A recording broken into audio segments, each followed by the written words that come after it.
Hi ladies, this is my first video on the tribe page and I'm really excited to get to share this. Part of me has been trying to write this, and then I was thinking, why not take an opportunity to do this on video? So I'm really excited to share this space with you guys and be able to physically say that out loud to you with my voice, with my real voice.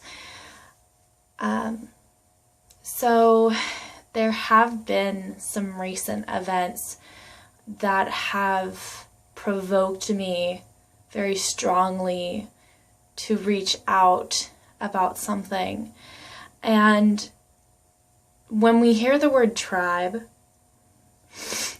this very strong, potent word that has so many different things within it, so much potential, just like us as women, full of potential and creative energy and possibilities. This tribe group, in order for that to meld and move and flow freely, it has to have space that's defined in order to facilitate that. If our efforts are just put out here, spattered, it's not being facilitated, and then it gets messy, and it gets hard for us to understand and come back and make sure that that energy is moving us in a direction that is helpful and constructive and supportive, and that the space is sacred, is kept sacred. And so in order to facilitate, we have to create boundaries. And these boundaries aren't in order to inhibit us. Rather, I suggest these boundaries be space in which is kept strong, a foundation that is kept strong.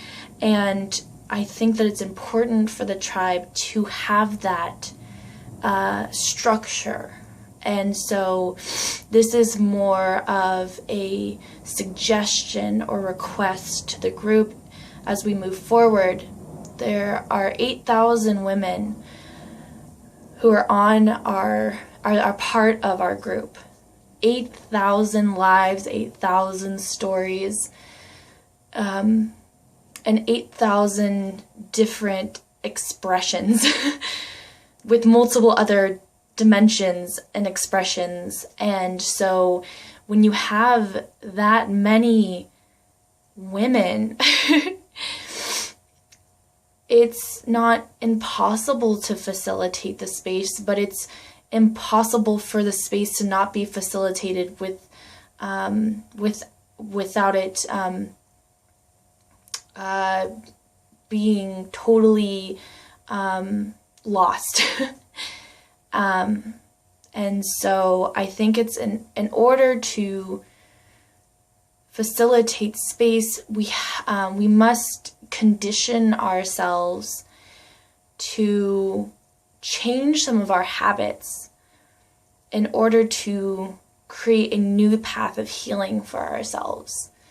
And so in order to instill this change in perspective and this change in our habits, I have suggested some ways in which to go about this space in a healthy, supportive, and loving way, even if that loving way doesn't always seem quote-unquote positive. You know, if we don't accept the darkness that is life, we're denying our human experience, we're denying the wisdom that lies within us and the potential to grow.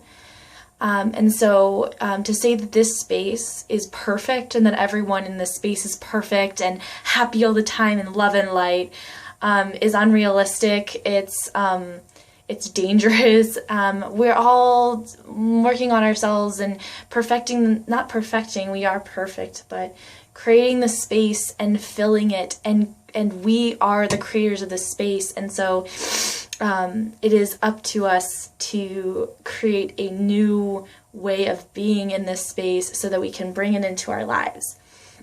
So what I'm proposing, rather, in this video, in this long introduction, is rules for sacred sisterhood. Rules for the group that, in order that we can facilitate our sacred space in those ways which promote that are the best for the tribe.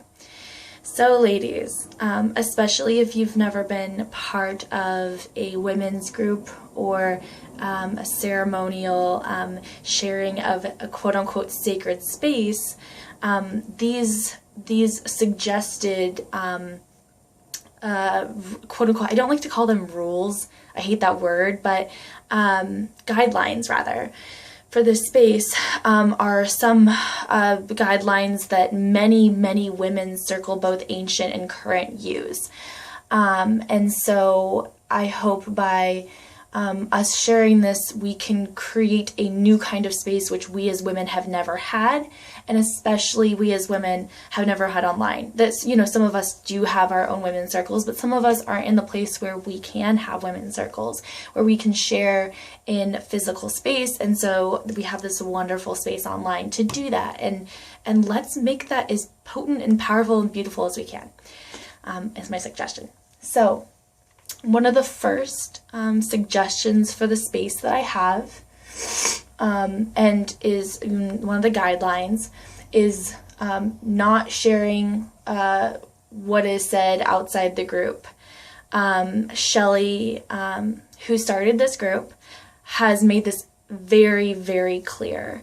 When something, both just an idea, which is attached to the person, or a meme or a picture, when that is put on the page, if you really like it, obviously, because we have some similar ideas that are really cool. If you like it, make sure that you go on the actual meme itself and share it, but do not share it directly from that sister. Do not screenshot it with her name in it.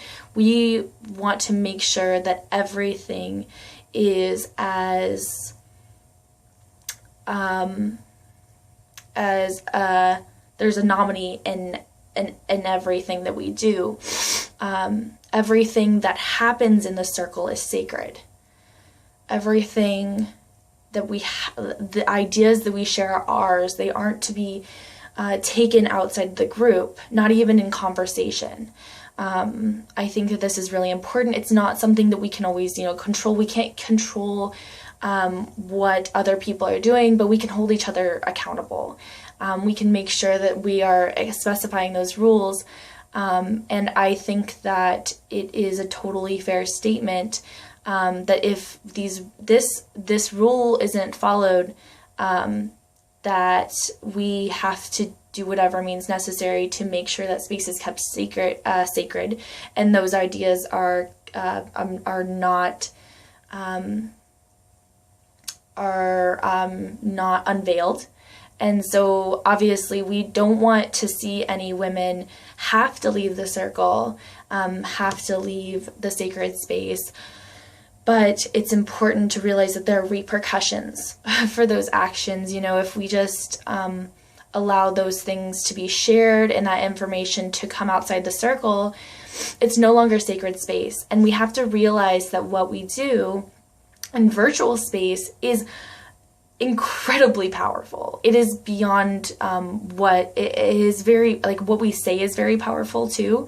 I'm not saying that. I'm just what we say online is online forever, and we forget that. And so even though we have this beautiful tool to help us share space and create sacred space, that's amazing, especially for a lot of women who can't find that in their real lives. And by breaking that sacred space, by opening it up, it's damaging. It affects the entire group. So it's important, I think, that this, being a part of this space, was going to teach us what is sacred, what when to say things and when not to say things, what is space, and like what's appropriate.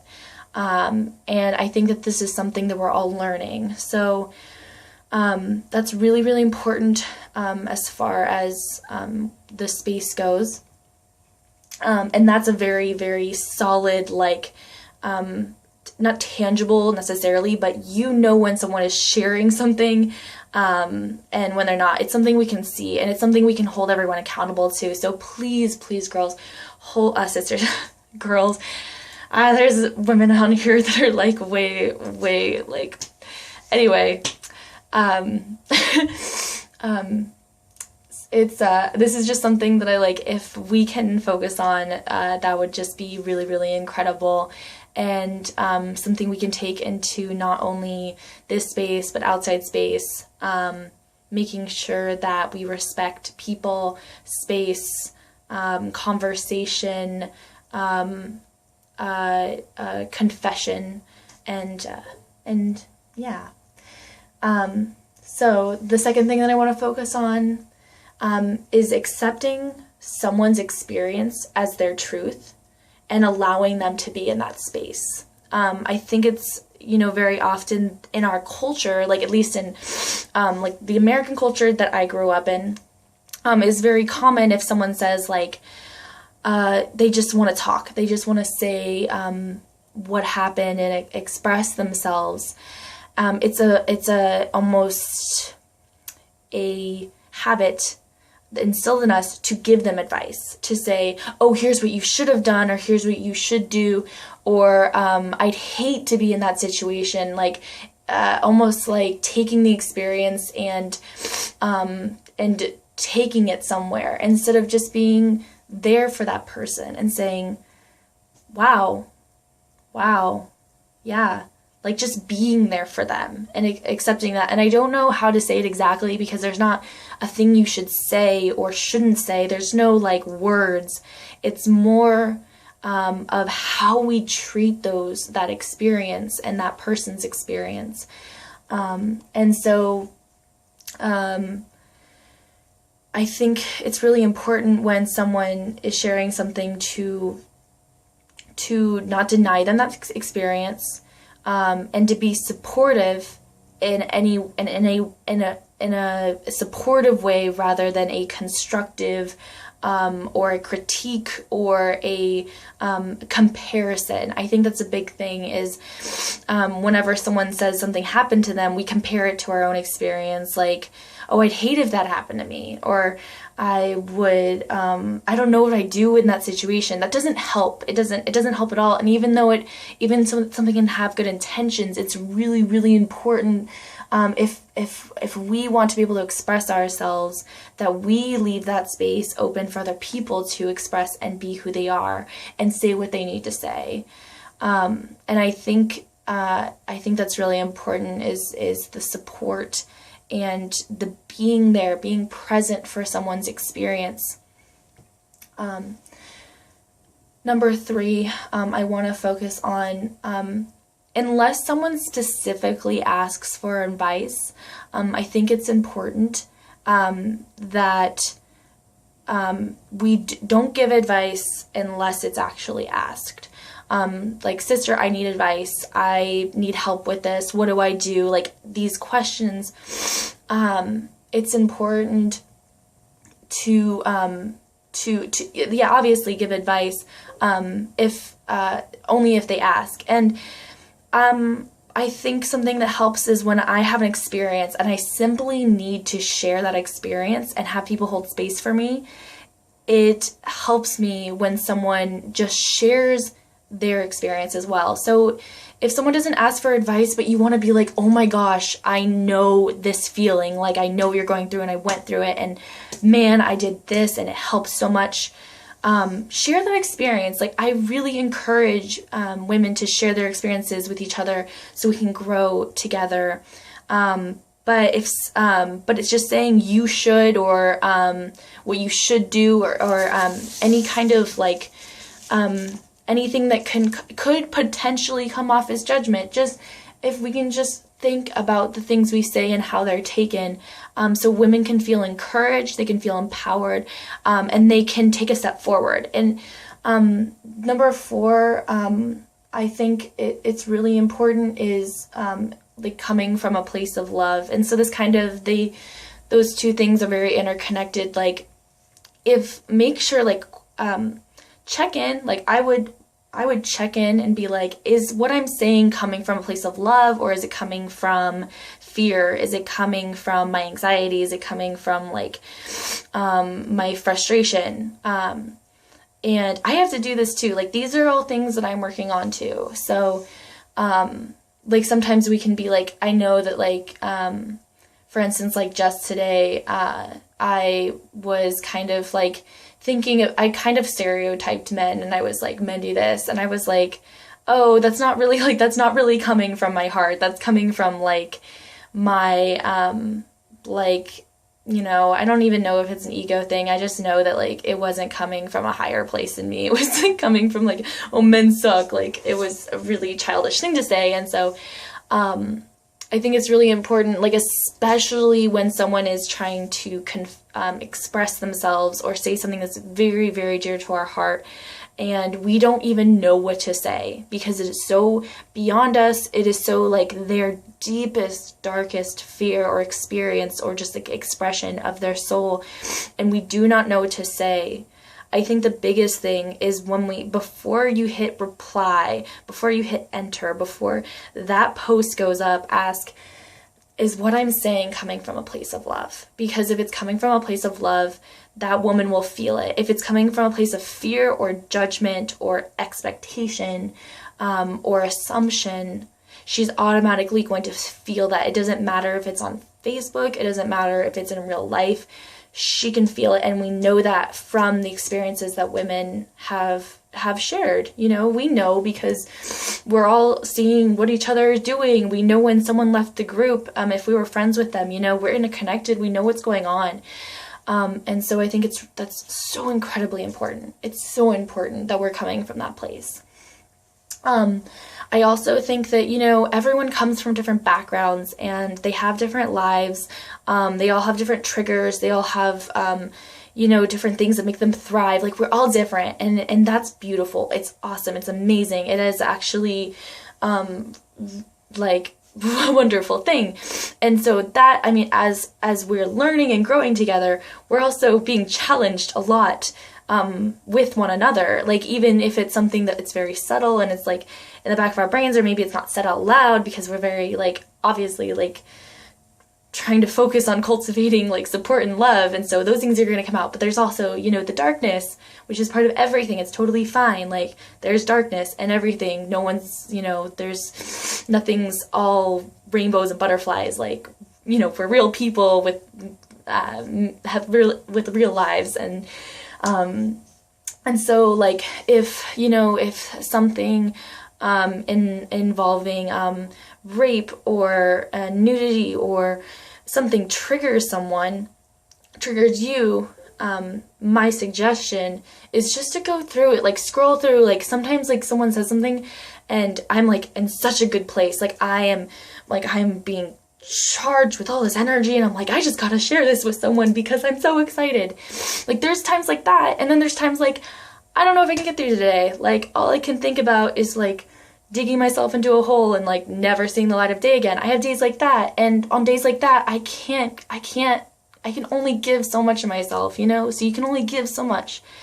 And so if you can't do that, if you can't give, and it's not coming from a place of love, it's coming from like, oh, I feel the need to do this, this person needs me, it's like someone else will fill that space for you. Someone else will come share the love and the light and the energy and the healing that they have. But you need to take care of you. So if something triggers you, or it's just too much, or you just don't have anything to give, just scroll through. Maybe you need just to see a funny meme for the day that like makes you laugh and you're like, oh my gosh, I had a hard day, but like frickin' that cat meme was so hilarious. Like, I think that's really important. So if there's nudity and you're not into that, like, and that's not a big deal to you, and first, like, whatever you're going through, just like scroll through. Please don't report anything. If anything bothers you or challenges you, or you just can't handle it and you just need to share, and you're like, something on the page happened and I just don't feel comfortable with this, just share with the admins. They'll look out for it. They're facilitating the space. There are people who are making sure that the space is kept sacred. And there's a lot of us holding each other accountable. The space is sacred because we choose for it to be. And so yeah, that was my 6th one, was contact admins if you have any problems, if you are uncomfortable with something happening in the space, if you want to share an idea or something that can be used. I mean, just stay in contact. Like, you know, the space isn't for everyone. Like, if it was for everyone, it wouldn't be sacred. It wouldn't be important. It wouldn't be the space that it is. But we want to make sure that people aren't leaving this group because of not getting the support that they ask for, or not getting the things that they, maybe not necessarily things that they need, but feeling wholesome leaving. If they feel like something was taken from them, or they let out something that was not received well, like, we have to hold ourselves accountable to make sure that everyone who comes to the space, even if they're not actively a part of it, feel like it's a good place to be.